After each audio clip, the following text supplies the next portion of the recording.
I can't hear anything now. Oh wait. Can you hear us now?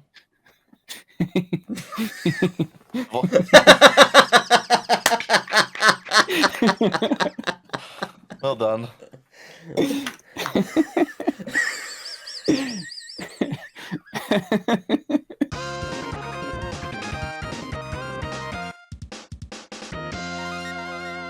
Hello there, and welcome to Gaming Bloody Well Takes Bloody Ages. It takes ages. That's the last time I'm doing that. I'm Teal. I am the other one. Emil, that's my name. Creator of theme tune. And joining us is our friend Tomo. Hello, Tomo. How are you? Hello. Could it be? Is Tomo here with us today? No. Oh. Okay, well, we've been lied to this whole time. Yeah, how are you? I'm very good, thank you. That is wonderful to hear. What have you been playing in terms of games recently? Not much, because I haven't had much chance to play many games, because it's called having a life and working. Being an adult. Yeah. Yeah, I respect that.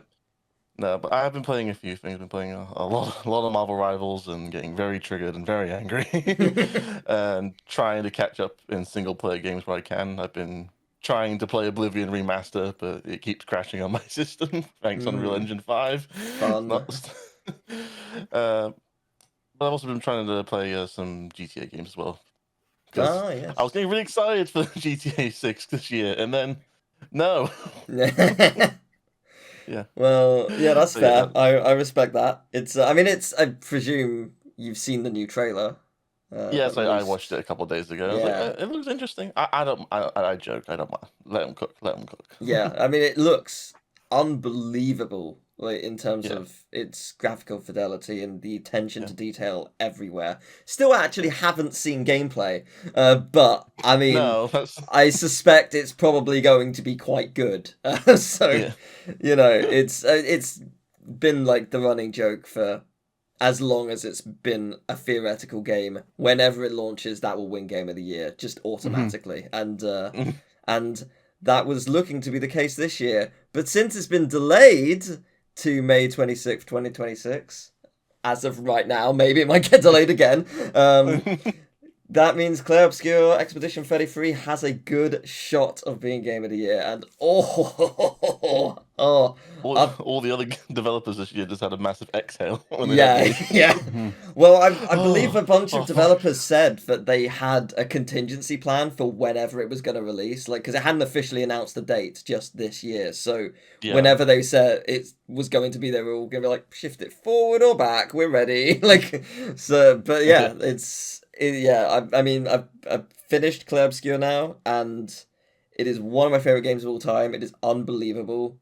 I cannot see anything beating that this year in my eyes, but who knows? I don't know. I've very good.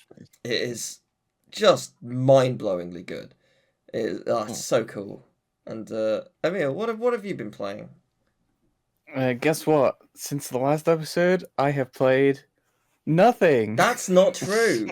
We played the Simpsons board game. Well, have played board games, which is often the case. Yeah. And we did play. This could just be a board game podcast from now on. I mean, I'm happy to talk about board games constantly because I can tell you what board games came out 25 years ago, though not to the week. I know Carcassonne came out 25 years ago. That's a big one, but I've never played that. But yes, you and I my partner played the Simpsons game. Well, I don't know what month it came out, but the Simpsons game did come out in 2000, 25 years ago. Wow. Okay. So yeah, no, we played that. It was cool. I had to pretend to be a cat and purr on you, and so it brought us all closer together. You didn't pet me. I don't. What's wrong with you? I was rejected. I am the perfect cat. To cats, I am the perfect cat. I am soft. I am lovable. I can scratch you if you're annoying me. I have so much hair. Like, what's not to love? Why? Well, give me pets. Something about it just felt wrong. Okay. I can't put my finger on it. I rubbed my face on your arms. What's wrong with you? Yeah, that might be it, actually. for context, you have to basically go around. No context. You have to go around the board, and you land in context. different zones. So like, if you go to school, you have like quizzes based on Simpsons episodes. We were elected mayor a lot.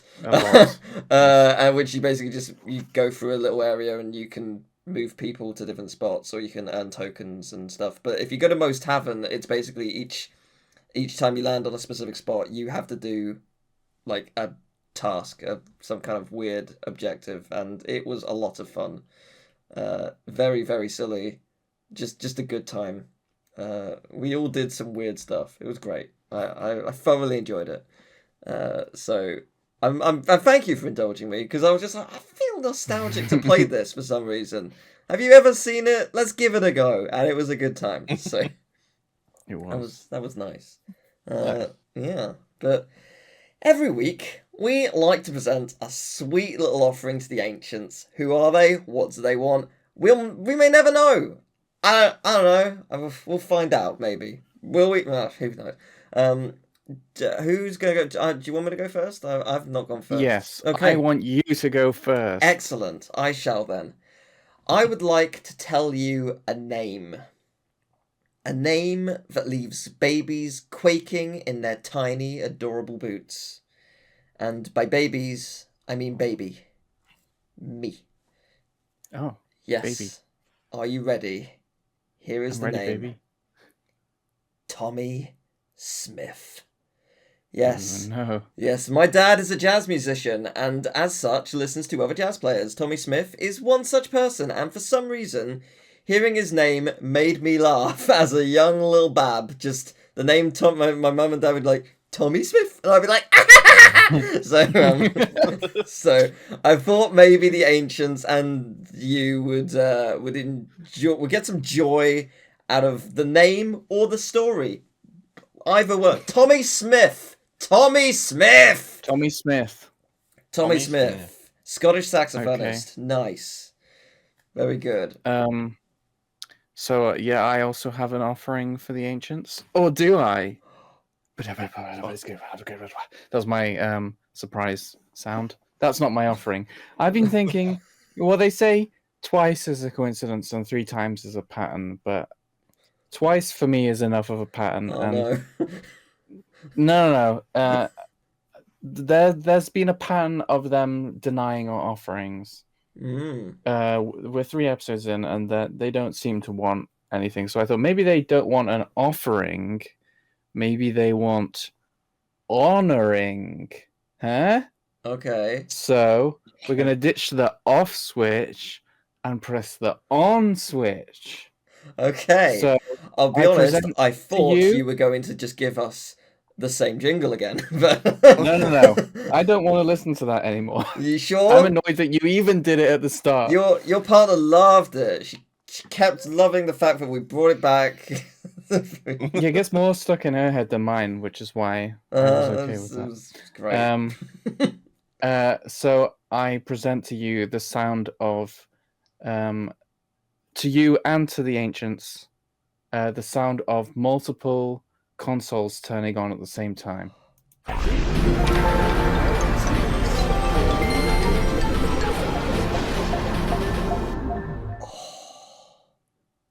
think I came. Holy shit. What I love is the Game Boy Advance one pierced through all the others. Really, really clear. Oh, incredible. Oh, that's, I mean, surely that's what they want, right? No, the ancients would not allow it. Alright. Well, man. No. It was worth a shot. Great idea. I liked it. I mean, they're tough to please. You're not ancient enough. Clearly not. They're tough to please. If I was ancient, I would enjoy that, but that's not what they're here for. Yeah, I guess. instead we just found your kink, it seems. Yeah, apparently so. I mean, I think anyone who grew up with a PS1 and hears that boot up sound. Yeah, the PS1 is the best. Yeah, it blows everyone's mind. It is incredible. What a beautiful sound. I mean, please let us know your favorite console startup noise, because There's quite a lot of No them. one's just gonna say PS1. It's the best. If they don't say it, they're wrong. I can see some people really loving GameCube. GameCube's like, Yeah. Yeah, but it's not the PS1. it's not the PS1, but it is good. I also I mentioned it before. Game Boy Advance, I really like. It's so short and simple, but I like it. A lot of them. They really, I don't know why they are that way, but there's just a certain genre that is console startup, and it's always good. Yeah. Tomo, is yours PS1 or is it something else? And it's PS2 for me, because yeah, that's my childhood. Yeah, I didn't grow up with a PS1. I played a lot of PS1 games as a kid, but didn't have a PS. I had a PS2. Yeah, PS2 is a really nice. I quite like Wii as well. Yeah, just like bloom, bloom, bloom, bloom, bloom. Is that the next offering? Just mimicking all. Well, the Wii was sounds. in there. It was one of those sounds. Yeah, no, but I meant just like us mimicking all of them. That's the offering. That could be the whole podcast. It could be, but it isn't, because almost exactly 25 years ago, between April 27th and May 6th, depending on where you are in the world, Metal Gear Solid released on the Game Boy Color, also known as Metal Gear Ghost Babel. It was originally commissioned to be a port of the PS1 Metal Gear Solid, a game that has a 94 on Metacritic. But despite its origins and its name, it is not a port. It is a brand new game. According to Game Rankings, it has an average score of 95.61, higher than the PS1 Metal Gear Solid. So I guess it did alright, I suppose. It does not have a Metacritic page, because I don't know why it doesn't. It's one of those games where it only had a game ranking thing, and as I mentioned last week, it merged into Metacritic, but some things just didn't gain a page. It's very weird. And like, if you go to Metal Gear Solid on Metacritic, you can see like various consoles that it released on, and it does not class the Game Boy Color version as it, because it is a different game. So I don't know, but yeah, Tomo, you've played this game. Yes, I've had this game since I was a kid, even though this game came out 4 days before I was born. Yeah, that's you have only just turned 25, and dear. Yes, that is makes me feel very old. Congratulations, you meet the perfect criteria for this podcast. Yes.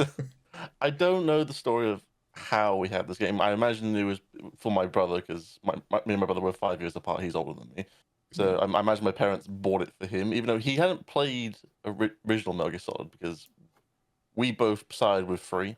That was our first and really only one for the longest time, until like the HD collections came out, because like we didn't really get any new games around that time. We kind of kept playing the same games over and over again. That was the way. Yeah, I played it a lot as a kid. I never finished it as a kid though, because like that's fair. I guess I'm like with most portable games though, because like I don't finish many portable games. I saw portable games as like a time killer while you're waiting for something. There's like you play a portable game like on a car journey to pass the time or something like that. Or like, I mean, now it's different now, because now you have bloody Steam Decks that you can play whole AAA games on the go if you want to. but no, it is a fun game. I did play a little bit of it just to get some memory refreshed in me. Yeah, so you would have experienced that it opens in the most Metal Gear Solid way possible. A 15-minute block of text is how the game opens. I mean, it's pretty good. Impressed. They had the balls to do it. Yeah, especially in a Game Boy Color game, which is very impressive. Yeah, it's. I mean, the thing is, it's very impressive looking. It is a very, because again, Game Boy Color. It's not Game Boy Advance. It's Game Boy Color. It is, as a console goes, it's it's still quite primitive. No disrespect to it.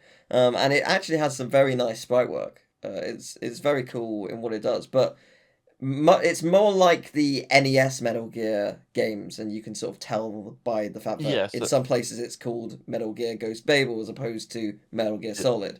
So it's the only reason it was called Metal Gear Solid outside of Japan essentially was just to add more value to the game, basically. Pretty much.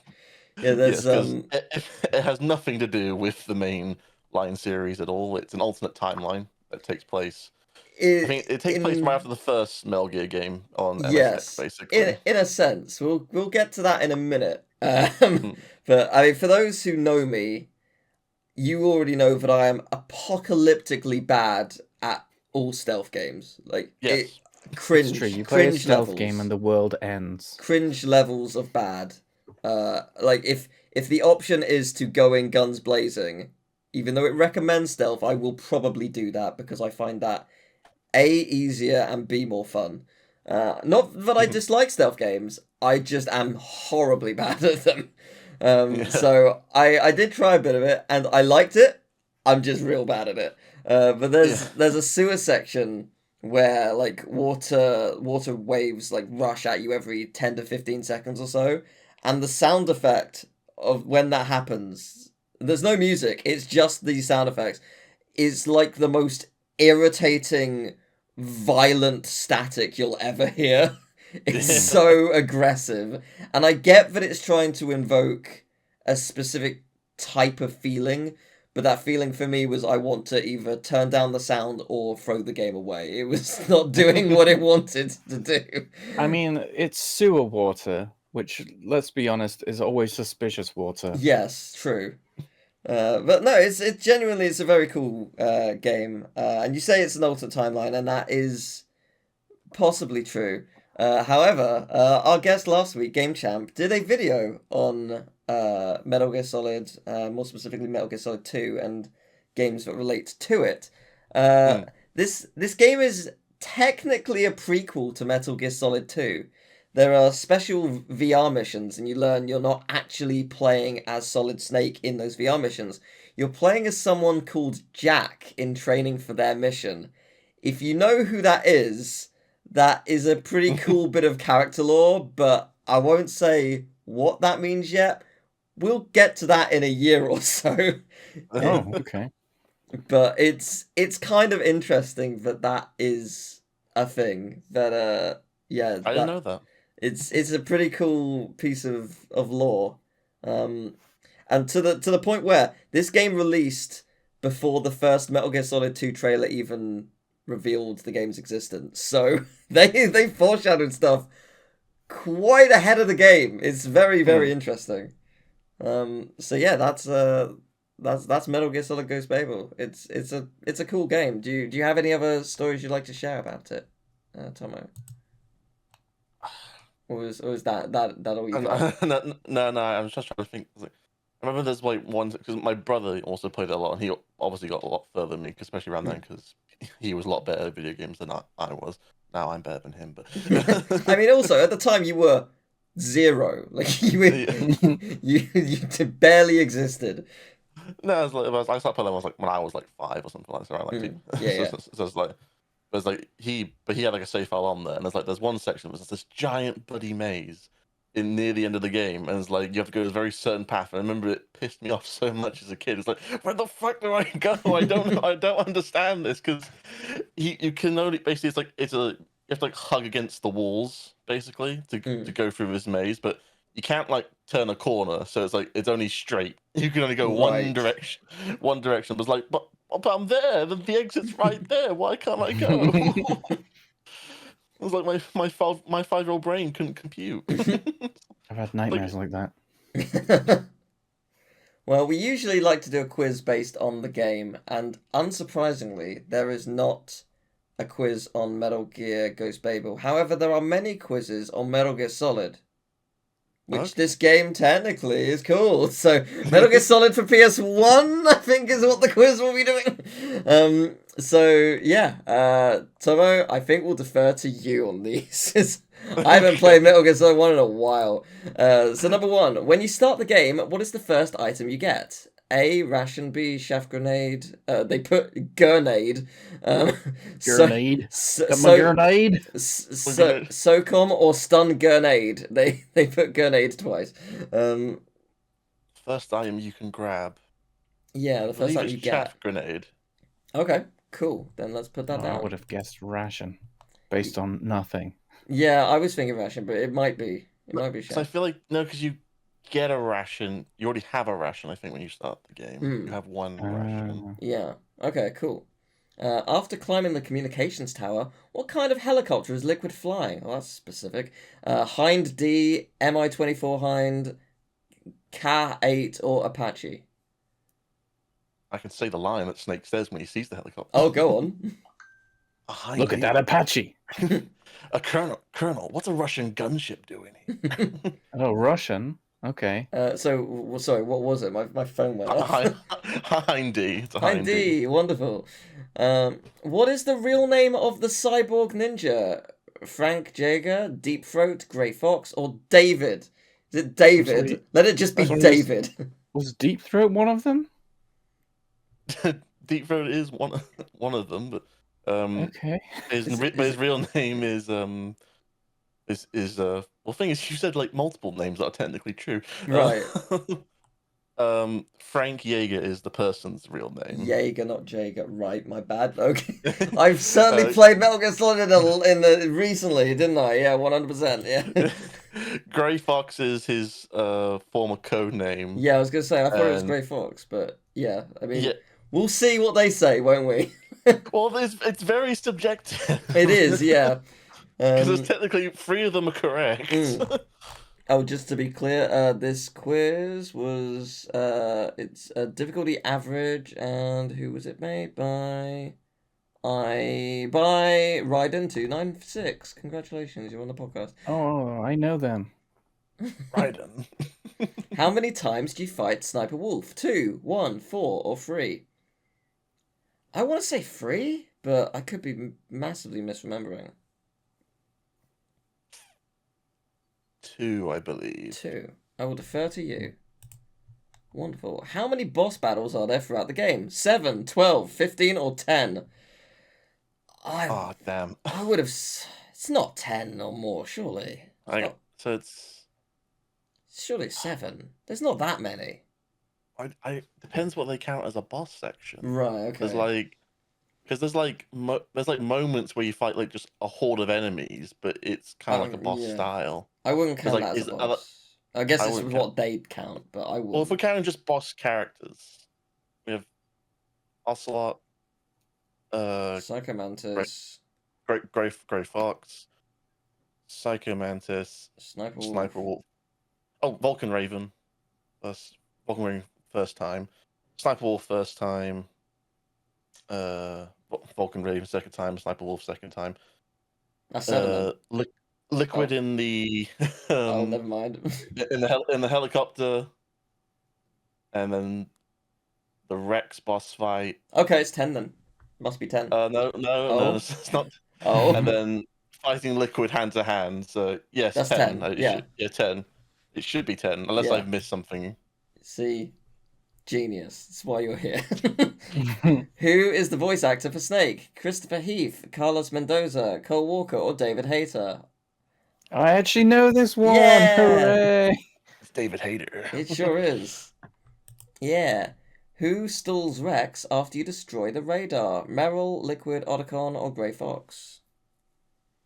Who what? Who stalls Rex after you destroy I thought you said steal. Oh. Yeah, stalls. You're mine, Rex. I remember that scene where Otacon stole Rex. Buzz! I'm being stolen! It should be Grey Fox. Wonderful.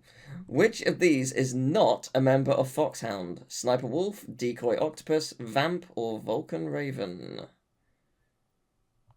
Vamp, because Vamp's a Metal Gear Solid 2 character. Ah, very good. What do you get if you complete the game for a 3rd time? Optic camo, a tuxedo, a bandana, or a minigun? I have no idea. Oh, I don't know this one. I wouldn't have thought a tuxedo. That seems like a thing you'd do if you type in a cheat or something. No, tuxedo is a thing. That is a really? Metal Gear staple, yeah. Oh, usually great. You get a tuxedo after, like, it's usually either being a game... It's either sometimes being in the game a certain amount of times, or if you, like, get a certain rank in the game, basically. Because you're ranked on, like, how well you do in the game, like, how many times you've seen, how many people you kill, and stuff like that. So I'm gonna say Tuxedo, even though I don't think it is, because this is one of my Metal Gear knowledge is not as vast as like 3. If it was just 3, I would know everything. Oh, don't worry, we'll have you one for free. If we get that far, yeah, we'll have you there. I just know if I get something wrong for that game, I was feel ashamed. And finally, how many enemies are in the M1 tank? 2, 3, 5, or 1? M1 tank. Oh, the Vulcan.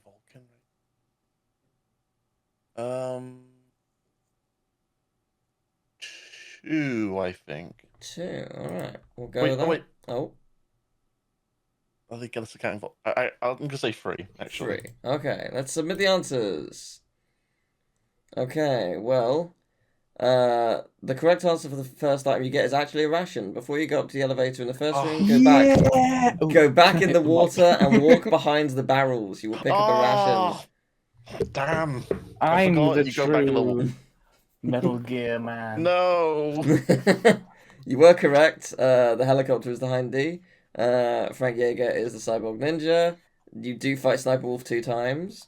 There are 10 boss battles throughout the game, and you named all of them. I'm looking at all of them here. David Hayter is the voice of Snake. Grey Fox is Who Stalls Rex. Vamp is not a member of Foxhound. A tuxedo is what you get if you complete the game for the third time. And there are 3 enemies in the M1 tank. The only thing we got wrong was the first one. Oh, no. You should have listened to me, the expert. I forgot you go back because you start in the water and then you get you can go Honestly, back in the water. Really impressive though. Like I'd say, I mean, I've played Metal Gear Solid once, and it was a while ago. I've also only played it once, but that's an impressive array of knowledge. I've watched enough videos on it to know what's what with it. That was good. That was really cool. Yeah. Well done. Well, I showed my true nerdiness. So. Yeah, I'm proud of you. Well, it is time for a thesaurus round. We put game names to a thesaurus. Can you work out what the original game is? Who would like to start? You. Okay. Wheel and bong. Wheel and bong. And bong. Yep, that's the one. What? Wheel and bong. Wheel and bong. Wheel and bong. You keep saying it. Wheel? Wheel. What's another word for wheel? I wonder.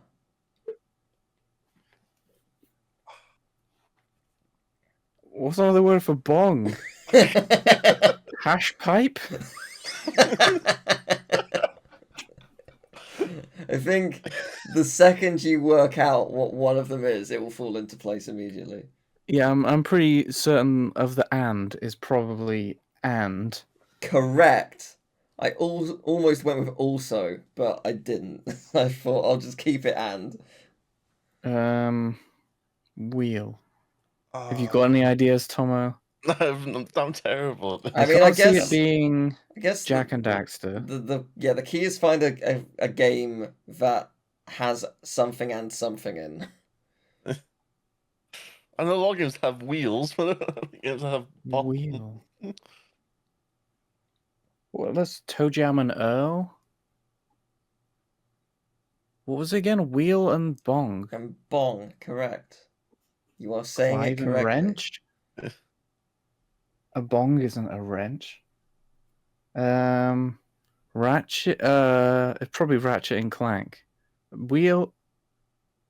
And Clank is a noise, and bong is a noise. It'll be Ratchet and Clank. It is Ratchet and Clank. Yes. Oh, I would have never got that. You get a point. Hooray! I've got a little tally on my Add an applause Switch sound, 2 please. notepad. No. Oh. I will give you a clap. You did it. I want applause sound. There you go. Super applause. Whoa! Me. Yes. Okay, Go Teal, Emil. I made this easy because you keep failing. To be fair, I didn't get a chance last week. Game Champ came in 5 seconds and was like, it's quick. That. So Tomo, you're playing for the guests. Mm-hmm. So if you can get it faster than Teal. Okay. Pressure. All right. Let me see if I can remember it. Okay. Is it wheel and bong? I've got it. Okay, it is Homona Dishonorable 2 squared. Wait, what? What? Homona Dishonorable 2 squared. Hormone. What do you mean by 2 squared? That's all. That's one word. Is homeowner Make- one word? Yes. Okay, homeowner. Homeowner is one of the only words in the English language that has meow in it that is not meow or meowing or meowed.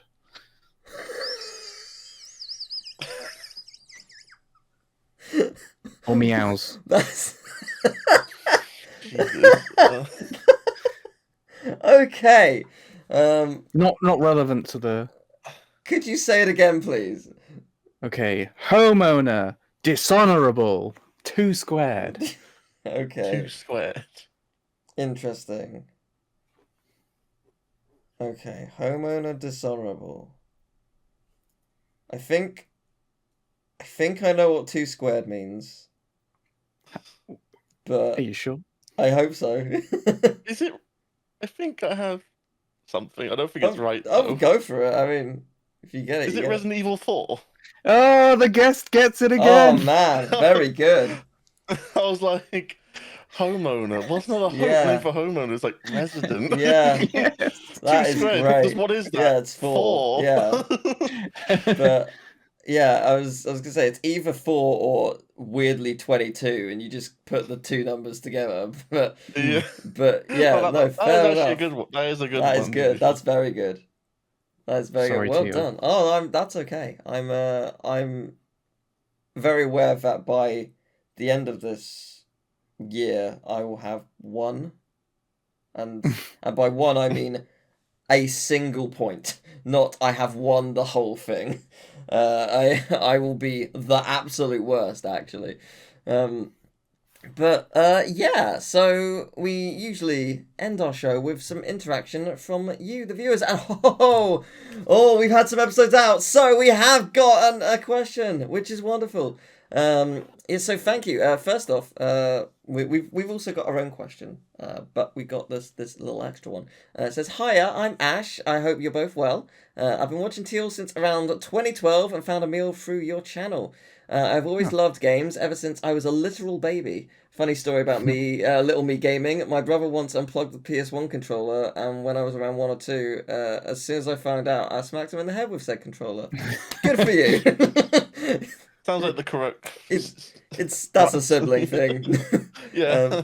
Through Teal, I found some of my all-time favorite games, such as Spyro, Persona, Bratz. Yes, I'm unfortunately cursed with being a Bratz enjoyer. Yes, so I guess mild context, I played the Bratz games on my YouTube channel, and initially as a joke, sort of, and it was a joke, but they're kind of alright. I don't hate them. They're fun. There's actually some really good music in that game. And they cannot thank us enough for the stuff we have produced. I remember just traversing YouTube as a kid, little 7-year-old me wanting to find someone playing Skylanders, and that's when you came across me.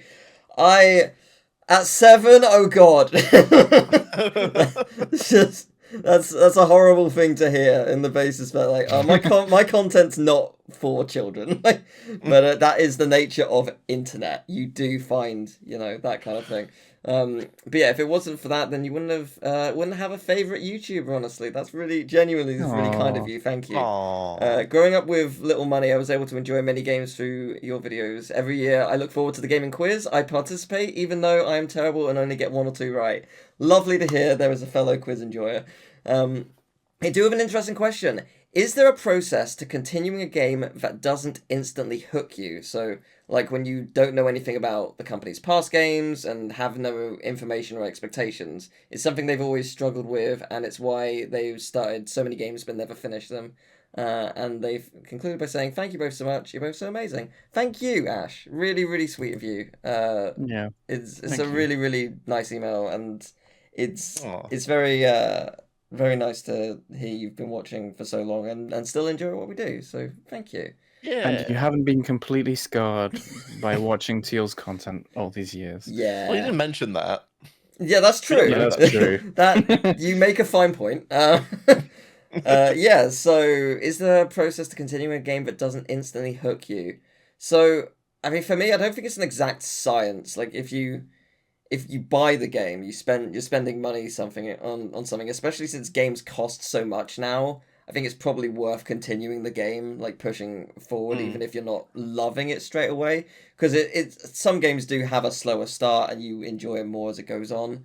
I mean, I'm in the position where through the Patreon, people vote for games I play, so I'm sort of duty bound to finish them. Same goes for like if I've been given a review copy of a game, like the incentive technically in that basis is money. Like I'm being paid to review the game.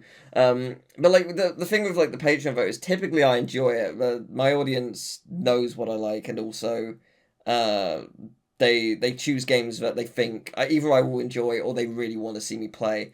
I have some caveats, like I'll say no if it's like an MMO like World of Warcraft, because that's an endless game. Like that's a bit too extreme, but generally I'm okay. And I think the exception to enjoying something is Octodad. I just didn't vibe with it. I'm not really sure why.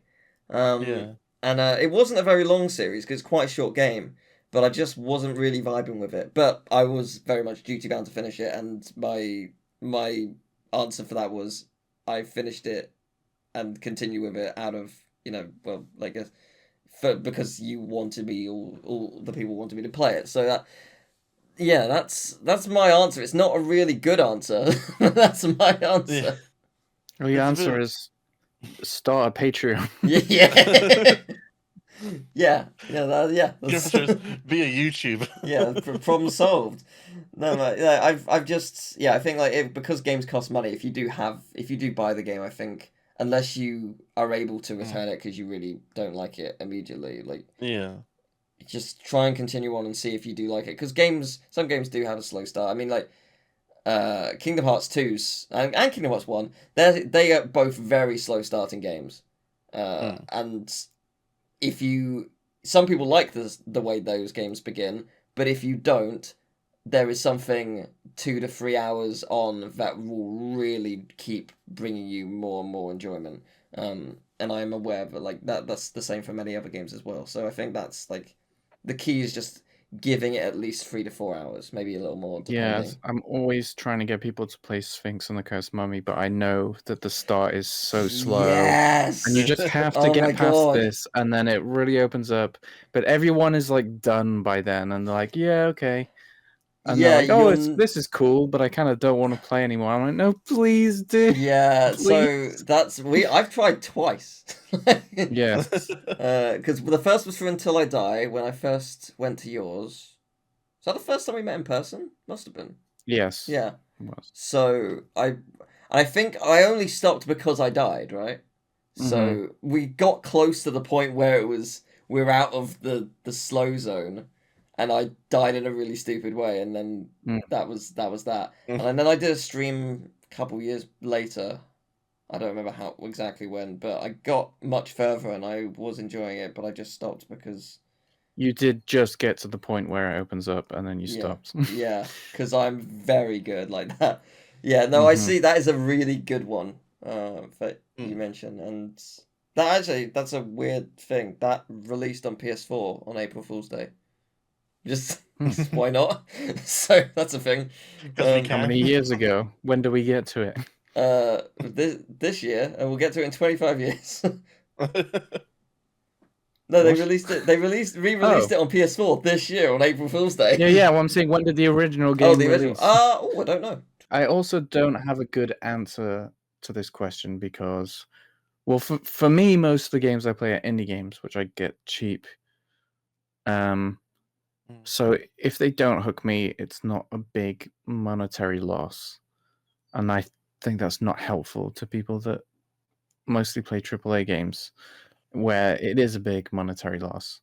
And I have done that in the past, which I think is why I mostly play indie games now, because I've been excited to get games and then bought them and not felt like the monetary value matched my longevity of playing enjoyment.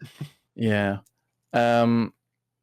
I'm super guilty of this, by the way. I have wasted so much money on games that I've bought, played for a few hours, and then just haven't touched. And not always because like, oh, I'm not excited for it. It's just like I'm also currently play for like 5 other games or something at around the same time. It's just honestly like the first few hours of a game now is probably like the most important, especially for modern games, is the most important first few hours for a development team because like. I mean, yeah, even though they've already gotten your money because you've already bought the game or something like that. But especially if it's like you need that. If you want people to keep buying more of your games, you need those first few hours to be really hooking and really get you into it. And sometimes, and not everyone doesn't really like the slow payoff. Some people do. It's like if you're a JRPG fan, you kind of have to for a lot of them. Yeah, I don't really have a good question because like I'm the same as Emil's. Like even though I do play more AAA games than indie games, I don't buy like the latest AAA game right away. I usually wait a year, sometimes 2 years when it's like discounted or a Steam sale comes along and it's like not worth much anymore. It's like it's more like sure, why not kind of purchase. It's like let's give it a go. And it's like, and if it doesn't grab me, I don't feel like I've lost that much because like it was super cheap anyway. So it's like it's like it's whatever, but it's like. And there's always something like it may not grab you then, but you can come back to it at a later time, and it may grab you then, basically. Yeah, a lot of games. Like my example is like when I. Oh yes, yeah. I was gonna say it's like an example for me is like a game that I first played, Persona 5, the first launch version of Persona 5. Like I played through it as like, but it took me a long time to play through it. Like I put it on hold for like 6 months, something like that. And then it's like, but I eventually finished the game. But as soon as like after I finished the game, I realized, I did everything wrong. But when Royal came out, I thought I was like, I'm probably gonna have a similar experience. That was a complete opposite experience. I was to the point I couldn't put the game down because I was so into it. And whether it's because of just simple changes or the fact that I had already experience in it before already. I think a combination because like Persona 5. It's interesting, like, Persona 5 is, like you say, like, RPGs can take ages to get going. Persona 5 sort of rectifies that by having a, like, fast forward, like, a moment that happens later in the game at the beginning and then goes back through time to, like, show you, like, okay, this is what led to this moment. And that intro, whilst it's not a huge amount of combat or whatever, it is a good teaser and a very interesting story hook that gets you going. Whereas even though the story hook for, say, something like Persona 4 is great, it takes so long to get to anything, like a good 2-3 hours. 4 is So again, 4 is a great game, but it takes ages. And it's interesting that you've like... It takes ages. It's interesting that you like compare 5 and Royal because they are very different games despite being the same game. Royal adds so much to the experience. But also, was 5 your first Persona experience, generally? 5 was the first Persona game I ever played. Yeah, I think like you mentioned, like you playing it did help because it's a very different kind of RPG to any other RPG out there. It does so many different things that others try and replicate and usually fail at doing it right if they do. So like it has a very unique blend that if you're not used to straight away, it can take time to tune into that. But they are great games. But I fully agree with what you're saying, and it's really interesting, like just the dynamic between all 3 of us having very different experiences, like similar experiences, but very different because of the nature of me having a job that requires me to play these games, and like you two doing the same sort of thing with indie versus like AAA, and like, it's really cool that we have actually quite varied but similar experiences. I think another thing with indie games as well is a lot of their marketing is reliant on them sharing things throughout development on social media. So usually when I start playing an indie game, I already know quite a lot about what what it's going to be like, which is So an they showed so interesting much thing. from like Yeah. Well, another thing is also because there's just also just a lot more games now than there was back in there the really day. is. It's like especially like if we go back to like when we were like growing games in the PS2 era and stuff like that. However, it was like there wasn't as many games back then. Well, So if you go back to 25 also- years, with Yeah. 2000, there's at least one a week, every week. So, you know, Yeah. with rare exceptions. So, you know, like it's Yeah. there were a lot of games Yeah. then, and there's at least, I'd say, probably 10 times that now. It's ridiculous how many games there actually are being produced constantly. It's also like and also when you get older kind of thing as well, because like when you're younger, it's like the only time you get new games is like from like I don't know if it's like you guys like is like you get if your birthday or for Christmas or Yeah. something Yeah, like that, and you get that one game. It's like, well, this is your one game, your brand new game. You're gonna play it and you're gonna play all of it. So Yeah, you sort of have you don't know to when you're gonna get another because you game. don't So have anything else. Well, I mean, you obviously got the Yeah. games you already have, but yeah, Yeah. you get one new game every couple of months or every half year or But then- whatever.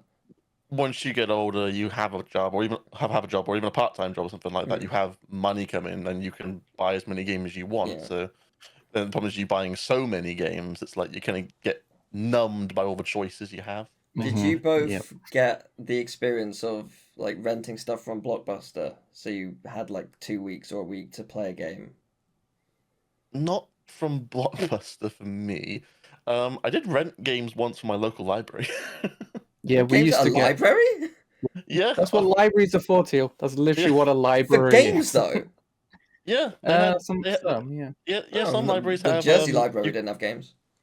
No, it's like some libraries have you rent DVDs or games sometimes. It wasn't anything crazy, anything like that. It was like basic kids games or something like that. But So it's yeah, like, this is our shout out to public libraries. Yeah. Don't let them die. They probably still let you rent games. Yeah, Go and check maybe. them out. All you need is Yeah. a library card.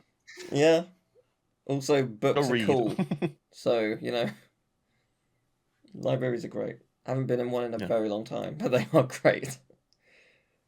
But yeah, that's cool.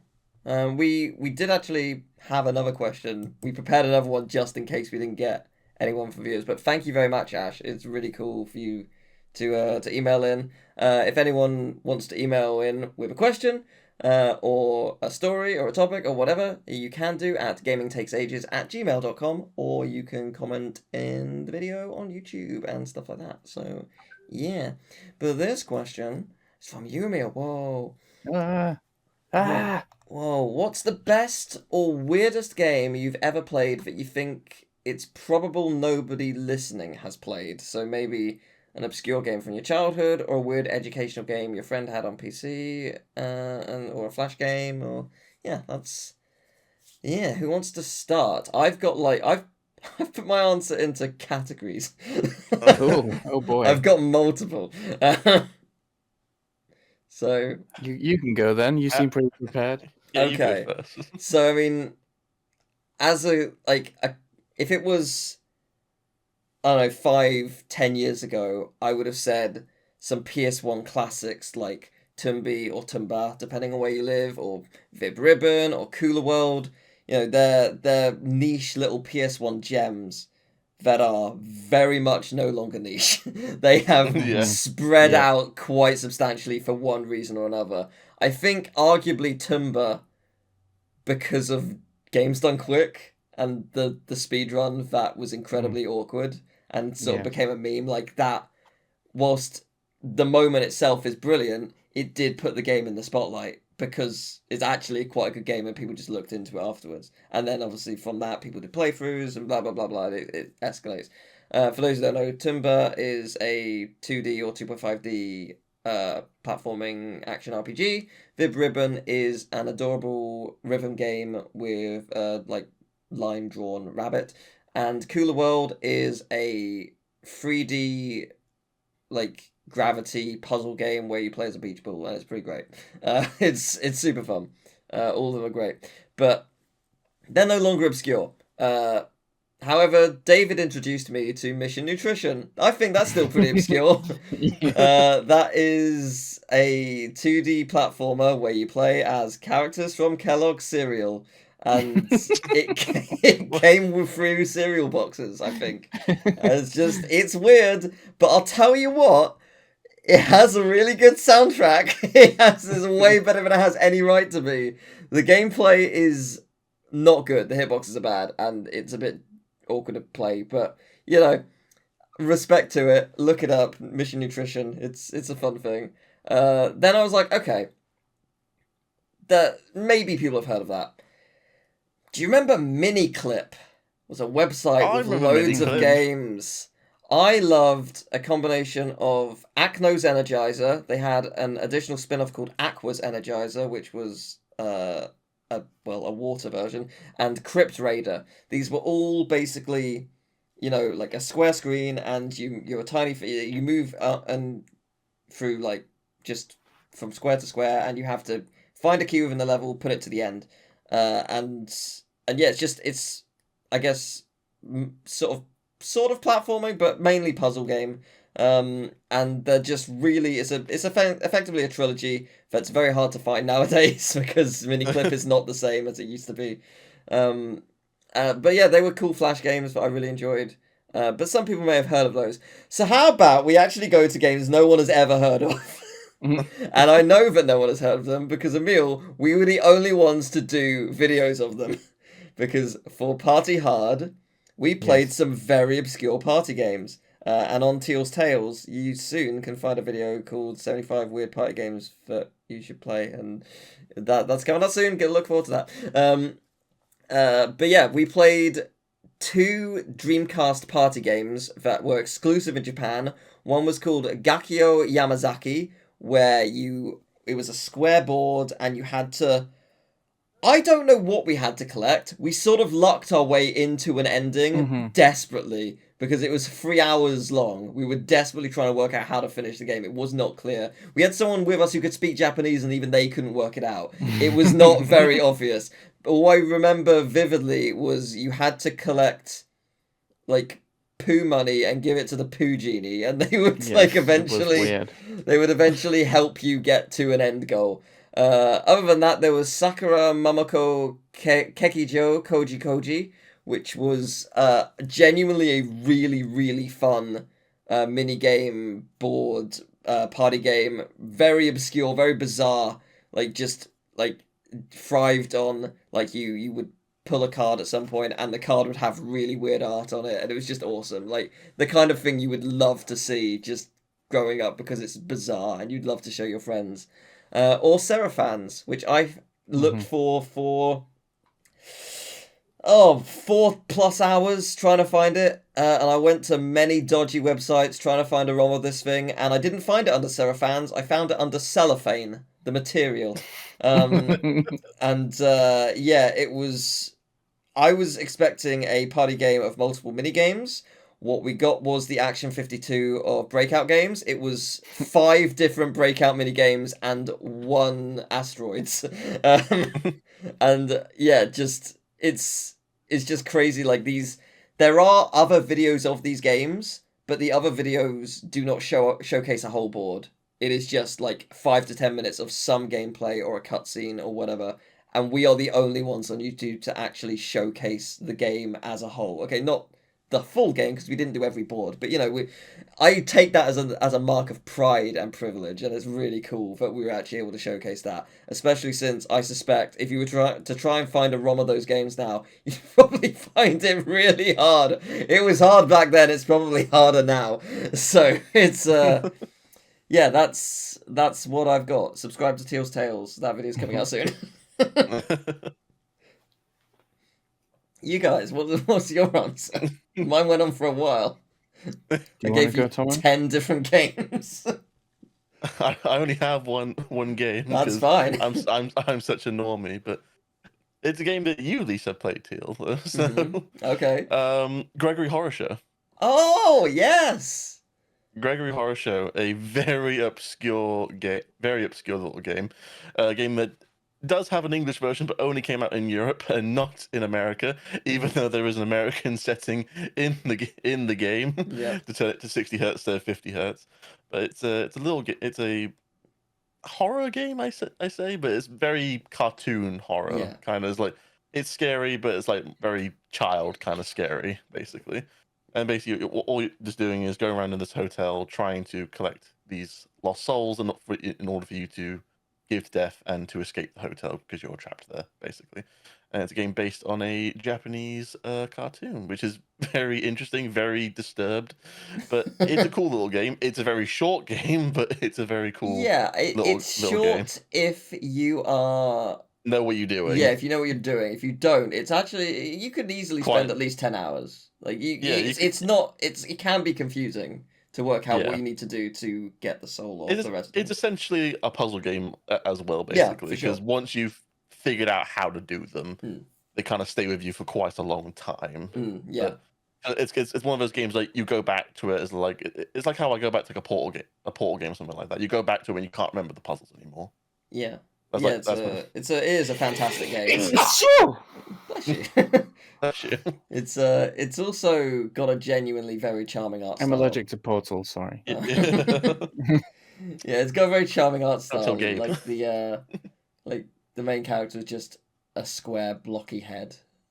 Well, all the characters are just square blocky heads. But it's just I like it. It's very charming. But it is very charming. It's got a very good voice cast. Honestly, the voice acting is pretty good. It's pretty funny in some spots. Yeah. And honestly, as a kid, I was scared of it. That's fair. There are definitely scary things. I still remember how we have the game, because it was when me and my family were still living in the Netherlands, but we still had a UK PS2. It wasn't a European PS2, so we were still waiting for even though all the European versions, we were still waiting for English copies, because obviously you live in the Netherlands, there's not many English versions of games. Sure.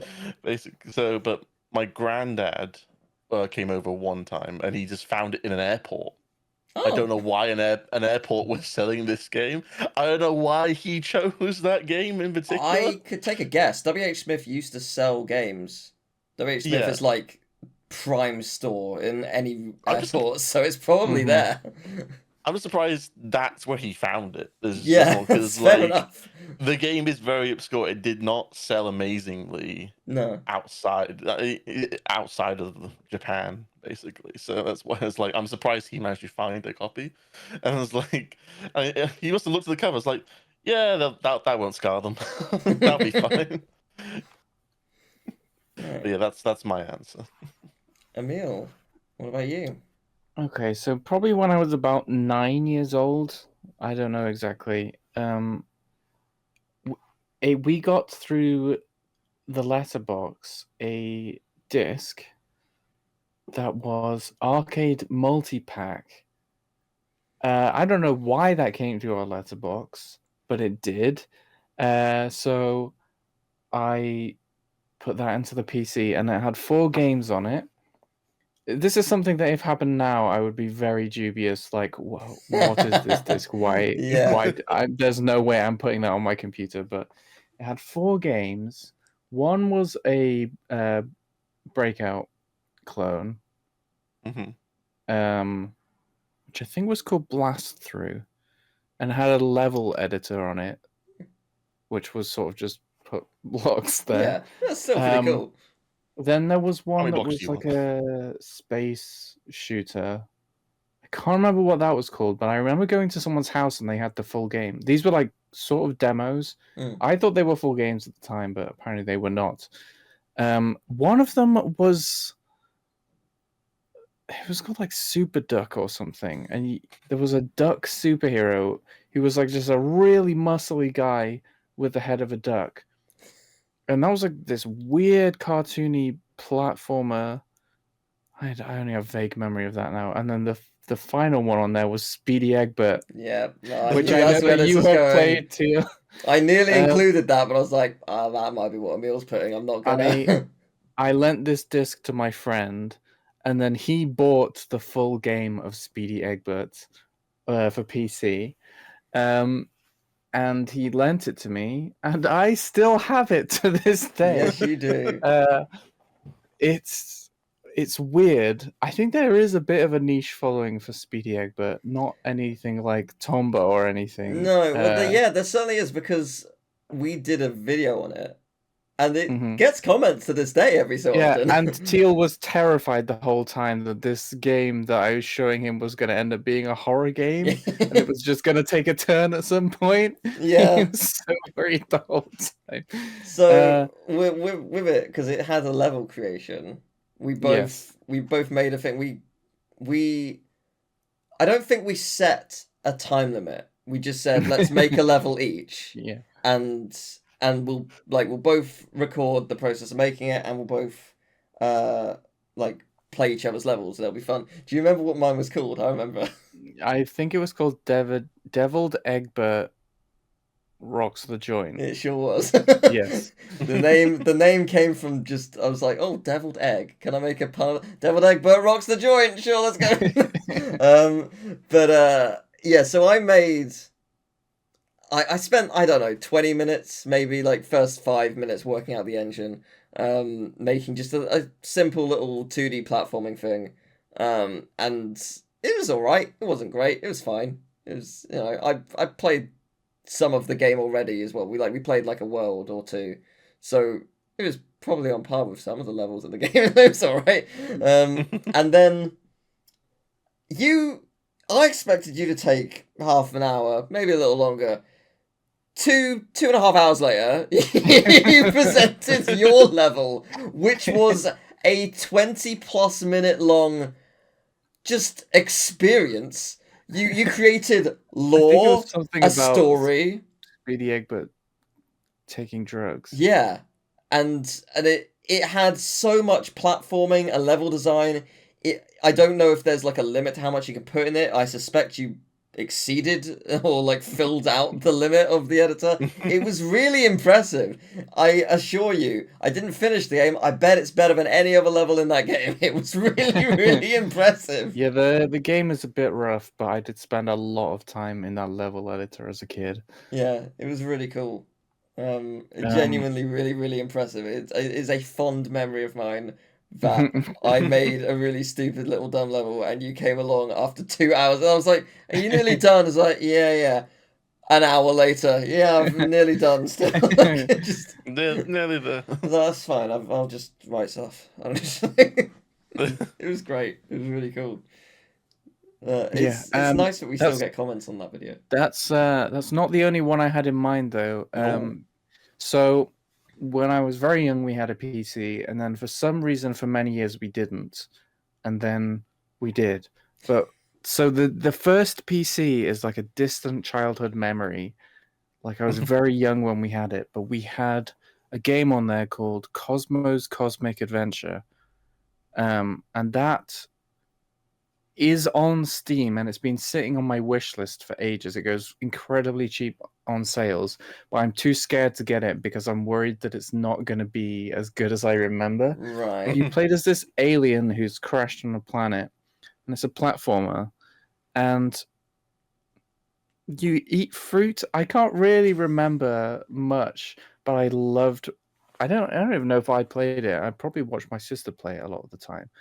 I loved it, and at the time, our walls in our bedroom were white, and we would just draw all over them. So we had drawings of Cosmo and Cosmo levels all over our wall and stuff. So that was one, and another one was Hugo's House of Horrors, or Hugo. There was 3, I think, Hugo games. Yeah, there's quite a few on PS1. There's 2. There's at least 2 on PS1. No. You are thinking of different games. Okay. They are called Hugo, This is not... Nope, this is not those games. Okay. These were PC, text prompt games. Oh, okay. okay. Those games. Yeah. And they were incredibly difficult as children. The first one was Hugo's House of Horrors, which was terrifying to me as a kid. You had to find a monster mask and put it on so you could go and talk to these other monsters or something. And the theme, it had a little theme tune at the start that I've only met one other person that's played it, and they were going on about that theme. Amazingly, we had the PC when the second PC that we got after the long time of no PC, we got this new PC, and we were like, oh, let's get Hugo again. Let's see if we can get Hugo. So my sister's boyfriend at the time got it on a floppy disk, and you put it in, and we didn't have speakers for our PC at the time. It still plays the song. Oh. The computer plays the song. And it was amazing. So if anyone, you can find, I don't know what you could search, maybe Hugo's House of Horrors song on YouTube. You'll almost certainly find it. It was amazing. So I did find them recently. I can't remember where, and I was playing them a bit, but they're rough. They're very difficult. Well, that is really cool. I think we all gave quite a solid just spectrum of surely niche stuff. Someone out there listening has played each of these games and is like, oh my god, I forgot about 100%. Yeah, no, please do email in if you've played these games, if you'd like to share your own. If you want to give us a question to answer, if you want to tell a different story. Next week, we're going to be looking at SimCity 3000 Unlimited, which is an expansion of SimCity 3000. And a week after that, on Friday, May 23rd, we'll be looking at Perfect Dark and Metal Slug Second Mission. So if you'd like to email in some stories about those, gamingtakesages@gmail.com. Thank you, everyone, for a wonderful little podcast. Tomo, I hope you had fun. Do you have anything you want to plug? I mean, you don't really stream or anything anymore, so... You don't do anything. I do nothing at all. I'm a hack and got a 9 to 5. Nah, I don't have anything to plug because there's nothing to plug. But I appreciate coming on the podcast. Oh, thank you. You plugged the public library. That was yeah, exactly. That's what I'm plugging. Everyone, go to your public library and just keep it going. Support Having local fun stores. isn't hard when you've got a library card. Yeah, and if you do buy books, don't buy them at huge chains. Buy them at local bookstores because it really helps support local business. Yay, local business is important. Yee. But thank you very much for watching. Next time, SimCity 3000 Unlimited! Whee!